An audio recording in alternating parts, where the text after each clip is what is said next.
должны понимать, что кашель – это не болезнь, это симптом какого-то заболевания. Поэтому лечить мы будем стараться выявить и лечить будем заболевание, да? А кашель – это всего лишь симптом. То, что мы видим в клинической картине, и будем, конечно, помогать нашему ребенку избавиться от этого неприятного симптома. Но все-таки для начала надо разобраться, откуда, где источник этого кашля. Вообще система очищения бронхиального дерева состоит из двух механизмов, из двух частей.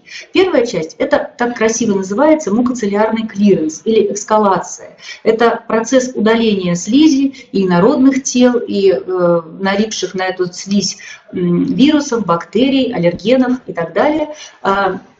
Вот вы видите, как выглядит под электронным микроскопом наша с вами слизистая оболочка бронхов. И на каждой ресничатой клеточке расположено до 20 ресничек. И постоянно каждая ресничка совершает колебательные движения, и со скоростью от 4 до 20 мм в минуту слизь продвигается от дистальных, дальних, нижних отделов дыхательных путей к верхним, и мы этого процесса с вами не замечаем. В норме именно этот мукоцеллярный клиренс отвечает за очищение дыхательных путей от слизи и от того, что попадает в дыхательные пути. Слизь обладает бактерицидным эффектом, вырабатывается у каждого человека несколько различное количество слизи, можно посчитать, зависит от массы тела, от 10 до 150 мл этого слизисто-серозного содержимого. И только когда по какой-то причине этот мукоцеллярный клиренс не может выполнять свою основную функцию, передается эстафета второму механизму, это повышению скорости воздушной струи, то есть кашлю. Повышение скорости воздушной струи может доходить до 480 км в час. С такой скоростью организм пытается освободиться от инородных предметов и от того, что скапливается в дыхательных путях. Вот рефлекс кашлевой, как и любой рефлекс, имеет свои рецепторы, раздражение которых и вызывает сам кашель. Рецепторы расположены в гортани, в трахее, в бронхах, а также в плевре, в некоторых других органах. То есть раздражение при различных, скажем, онкологических заболеваниях также может приводить к появлению кашля. В наружном слуховом проходе. Кроме того, раздражение уже не рецепторов, а самих центров кашлевого вот этого рефлекса также может приводить к появлению кашля. Однако тут надо понимать, что если при наличии мокроты раздражение именно рецепторов вызывает кашель, и нам надо освободиться от мокроты для того, чтобы кашель был купирован, то если происходит раздражение кашлевого центра, вот только в этих нечастых, скажем так, случаях нам понадобятся противокашлевые препараты, поскольку кашель носит здесь в данной ситуации мучительный кашель, мучительный характер, который мешает жизнедеятельности, мешает сну, и при этом мокрота не образуется. Затем по эфферентным нисходящим волокнам рефлекторная дуга замыкается на мышцах, и происходит сам кашлевой толчок. Мышцы также играют, как вы видите, большую роль в осуществлении этого кашлевого рефлекса. При слабости мышц, при различных неврологических заболеваниях, если ребенок маленький, до годика, до 1,5 лет, у него есть такие состояния сопутствующие, как рахит или какие-то ситуации, когда снижается мышечный тонус, мышечная сила. Естественно, мало того, что идет раздражение этих рецепторов, нам надо помочь такому пациенту или нашему с вами ребеночку откашляться хорошо, то есть помочь дренажными упражнениями, дренажами и, естественно, повоздействовать на саму слизь для того, чтобы мокрота вышла. Иначе кашель будет продолжаться очень долго, и он не будет эффективным, даже если мокрота образуется. Вот здесь представлена слизистая, и при бактериальном воспалении на 60-80% снижается скорость мукоцеллярного клиренса, то есть вот этой первой части основного механизма, который освобождает дыхательные пути от мокроты. Во время воспаления, и не только бактериального, увеличивается количество бакаловидных клеток. Вот это здоровая, да, слизистая, а вот это вот слизистая во время воспалительного процесса. Меняется соотношение жидкого слоя золя и вязкого поверхностного геля.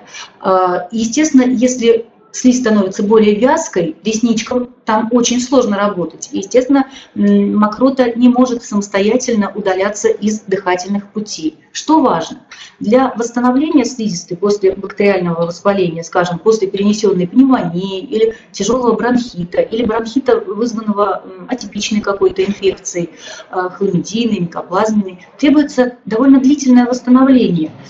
И для полного восстановления требуется порой не менее 4 недель.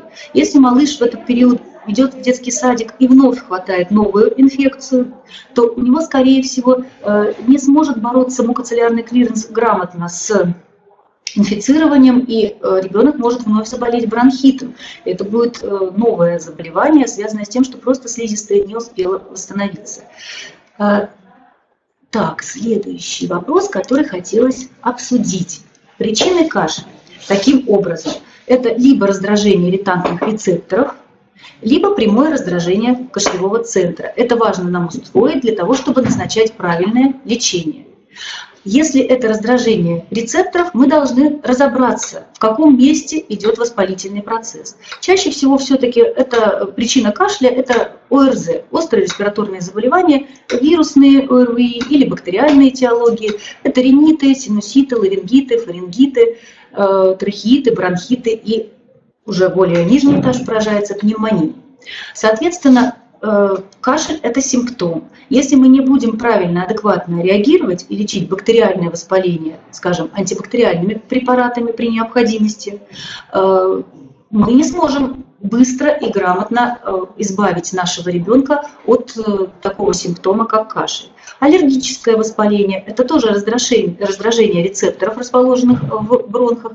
При аллергическом воспалении назначаются препараты противовоспалительные длительным курсом. Ряд вопросов был направлен на то, чтобы выяснить длительность приема препаратов, которые назначаются при астме. Так вот, действительно, для того, чтобы справиться с аллергическим длительным воспалением, требуются порой курсы очень длительные противовоспалительных препаратов.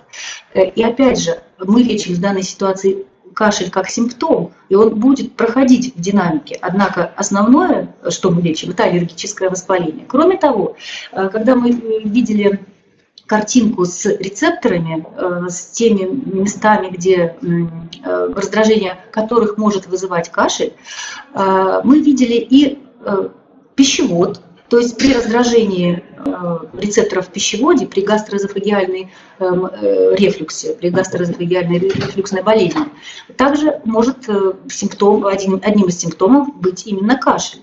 Затем задний ринит, так называемый, или постназальный синдром, или синдром ретроназального затекания, когда идет раздражение рецепторов на задней стенке глотки и раздражение стекающим содержимым из носа глотки. Это отдельная история. Очень много вопросов как раз было посвящено этой проблеме. Когда мама не всегда видит, что вытекает слизь, сопли наружу. Они текут по задней стенке глотки. И в данной ситуации, пока мы грамотно не пролечим носоглотку и ринит, аденоидит, кашель будет беспокоить наших малышей. Обычно это при перемене положения тела в утренние часы, то есть ребенок спит спокойно, а под утро или уже после пробуждения начинается достаточно интенсивный кашель в связи с раздражением этих рецепторов. Таким образом, независимо от причины неблагоприятного воздействия на слизистую, возникает воспаление, происходит нарушение мукоцеллярного клиренса, и нам надо помочь, конечно, вывести эту мокроту, но еще и все-таки выявить, постараться причину и направить свои лечебные мероприятия на нее. Прямое раздражение кашлевого центра в детском возрасте, самая такая яркая причина неприятная, это коклюш. И, наверное, пожалуй, это один из самых таких ярких примеров, когда именно противокашлевые препараты, которые подавляют кашлевой рефлекс, мы используем в педиатрической практике. В остальных случаях нам, как вы видите, скорее надо помочь эффективно откашляться ребенку и вывести мокроту, а вовсе не подавлять этот самый кашлевой рефлекс. Доктор каждый раз выясняет у своего пациента, не было ли контакта с длительно кашляющим. Это важно, потому что, например, при коклюше чаще всего семейный или контакт в детском саду играет свою роль. И даже если взрослый человек или привитой человек не кашляет так как в интернете показано приступообразно, да, рвоты с репризами. Однако затяжной кашель, приступообразный, такой неприятный, тяжелый, когда пациенту сложно откашляться, указание на такого соседа по партии или бабушку, или маму все-таки имеется, когда мы в дальнейшем выставляем диагноз как ВИЧ. Положение тела, прием пищи, наличие патологии желудочно-кишечного тракта. Это касается вот малышей, по ним тоже много вопросов было и перед вебинаром, и я думаю, что даже если родители эти вопросы не задают, они у них вот, ну, должны появляться и иметься. Если малыш срыгивает, идет раздражение вот этих самых, часто срыгивает, идет раздражение этих самых рецепторов в нижнем отделе пищевода, и опять же это может раздражать дыхательные рецепторы кашлевого рефлекса и вызывать кашель. Патология лор-органов, об этом мы уже немножко поговорили. И даже если носовое дыхание вроде бы и не затруднено, и из носа вперед мы не видим выделений, однако такой прононс, когда пациент говорит в нос, затяжной насморк недолеченный, должен настораживать в плане того, а нет ли у малыша синусита или затяжного аденоидита, который недолечен и вызывает этот кашель.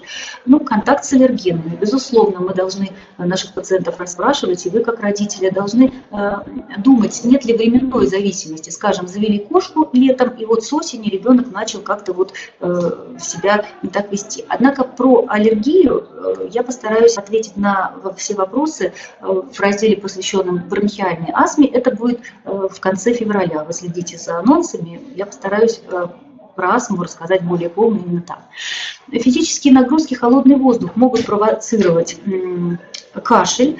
Это может быть после перенесенного бронхита в течение 2-3 недель. Затем должно проходить. Если такие симптомы у вашего малыша сохраняются и дальше, или это в принципе проблема вашего ребенка в течение последнего года-двух, надо искать, из-за чего это происходит, почему воспаление в дыхательных путях не купируется, и нет ли там аллергического фона, поскольку для, скажем, бронхиальной астмы, аллергических заболеваний характерна именно гиперреактивность бронхов. Один из вопросов был, что же такое гиперреактивность бронхов. Так вот, это неадекватная реакция бронхов на раздражители внешние. Прежде всего, это физические нагрузки, холодный воздух, резкие запахи.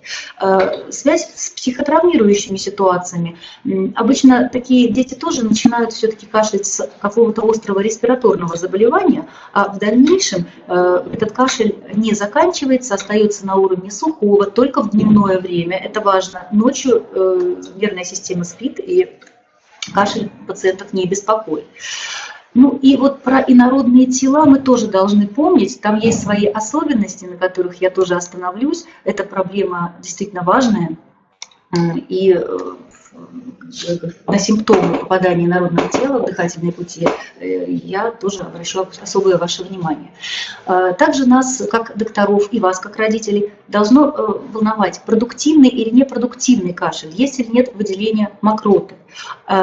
Понятно, что если кашель влажный, мы будем назначать препараты, которые не будут еще больше увеличивать количество мокроты, а будут регулировать ее состав и помогать ребенку в откашливании.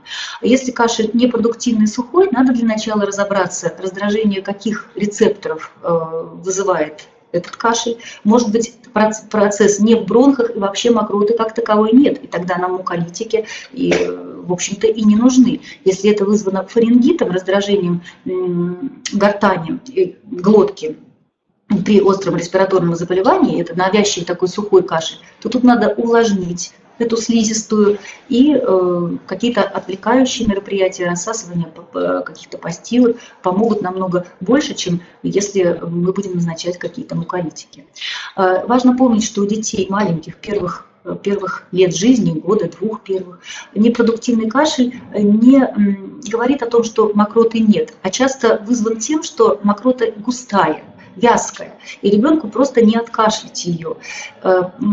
Это связано в том числе и со слабой работой дыхательных мышц. И тогда мы с вами должны, как родители, как доктора, помочь этой мокроте стать более эластичной, лучше скользить по бронхам и постараться выкашлять. Маленький ребенок не может произвольно откашляться, значит, ему надо помогать. Надо делать дренажные упражнения, надо учиться вынимать мокроту доступными родителям